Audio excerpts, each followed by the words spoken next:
തെരുവുനായ ശല്യത്തിൽ വലഞ്ഞിരിക്കുകയാണ് കണ്ണൂർ തളിപ്പറമ്പ് നഗരം.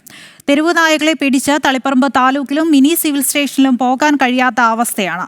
ഭയമില്ലാതെ സഞ്ചരിക്കാൻ അടിയന്തര നടപടി കൈക്കൊള്ളണമെന്നാണ് ജീവനക്കാരും പൊതുജനങ്ങളും ഒന്നടങ്കം ആവശ്യപ്പെടുന്നത്. എവിടെ നോക്കിയാലും കൂട്ടം കൂടി നിൽക്കുന്ന തെരുവു നായ്ക്കൾ. പേടിച്ച് പുറത്തിറങ്ങാൻ പോലും പറ്റാത്ത അവസ്ഥയിലാണ് തളിപ്പറമ്പ് താലൂക്കിലെയും മിനി സിവിൽ സ്റ്റേഷനിലെയും ജീവനക്കാർ. ദിവസവും നിരവധി പേരാണ് RDO, RTO, treasury, supply office തുടങ്ങിയവയെ ആശ്രയിക്കുന്നത്. എന്നാൽ നായ്ക്കളെ പേടിച്ച് ഓഫീസിലേക്ക് കയറാൻ പോലും ആളുകൾക്ക് സാധിക്കുന്നില്ല.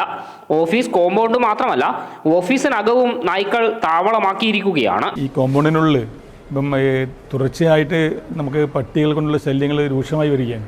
ഇവിടെ വരുന്ന പബ്ലിക്കിനെ ഉപദ്രവിക്കാൻ തുടങ്ങി. അതുപോലെ തന്നെ ഓഫീസിൻ്റെ കോറിഡോറിൽ കയറുക, അതുപോലെ തന്നെ വരാന്തയിൽ വൃത്തികേടാക്കുക, ഇങ്ങനത്തെ അവസ്ഥയിലേക്ക് എത്തിയിട്ടുണ്ട്. നമ്മൾ ഓഫീസ് ടൈം കഴിഞ്ഞിട്ട് കുറച്ച് ലേറ്റ് ആയിട്ട് കോമ്പൗണ്ടിൽ കയറി കഴിഞ്ഞാൽ ഇവിടെ തന്നെ പല സ്റ്റാഫിനെയും പട്ടി കടിച്ചതായിട്ട് തന്നെ പല സന്ദർഭങ്ങളും ഉണ്ടായിട്ടുണ്ട്.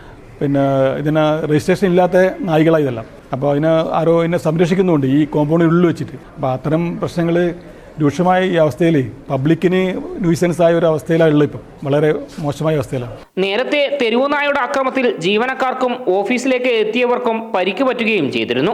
തളിപ്പറമ്പ് താലൂക്കിനോടും മിനി സിവിൽ സ്റ്റേഷനോടും ചേർന്ന ബസ് സ്റ്റാൻഡിലും സ്ഥിതി വ്യത്യസ്തമല്ല.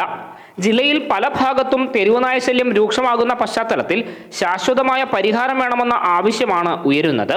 ജനം, കണ്ണൂർ.